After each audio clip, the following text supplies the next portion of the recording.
মৌরি রুই, এর জন্য মাছটাকে প্রথমে ধুয়ে নিয়েছি। এটা কাতলা মাছ নয়, রুই মাছ, কিন্তু পিসগুলো বড় বড়। এর মধ্যে দেব স্বাদ অনুযায়ী লবণ, রস দিয়ে দেব এই 1 চামচের মতো তেল দিয়ে ভালো করে।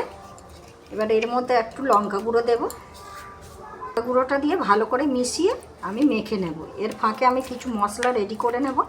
দেখ, তেমন কিছু মশলা লাগছে না, এই মশলাটা বেটে নেব। দিয়েছি 1.5 ইঞ্চি আদা, 2 চামচের মতো আপনার আছে মৌরি, আর 5-6টা কাঁচা লঙ্কা, আর 7-8টা কাজু। এইটা আমি একসঙ্গে বেটে নেব। বসিয়ে দিয়েছি, তেল দিয়ে দিলাম প্যানের মধ্যে। মাছটাকে ভেজে নেব। গরম হয়ে গেছে, একে একে মাছগুলো দিয়ে দেবো। মাছগুলো এক পিঠটা হয়ে গেলে অপর পিঠটা আমি উল্টে দেবো। মাছগুলো ওলট পালট করে আমি ভেজে নেব।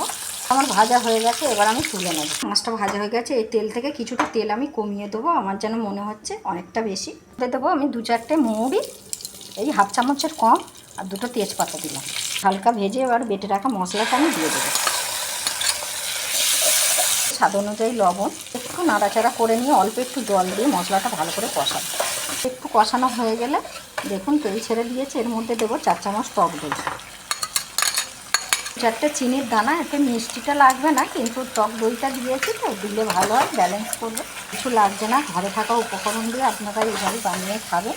আমার তেল ছেড়ে দিয়েছে দেখুন। এবার এর মধ্যে আমি জল দিয়ে দেবো। মাছগুলো আমি দিয়ে দেবো। এবার আমি নামিয়ে নেব। নামানোর আগে এতে অল্প একটু সামান্য গরম মশলা গুঁড়ো দেবো। এতে অন্য মশলা দিলে মৌরির ফ্লেভারটা ভালো লাগবে না, গন্ধ ভাব নষ্ট হয়ে যাবে। এবার আমি নামিয়ে নেব। হয়ে গেছে আমার আজকের রেসিপি মৌরি রুই। আপনারা এইভাবে বানাবেন, আর কেমন হয়েছে কমেন্টে জানাতে কিন্তু ভুলবেন না। আর এইভাবে নিত্য নতুন রেসিপি দেখতে পাশে থাকবেন। রাখলাম, ধন্যবাদ।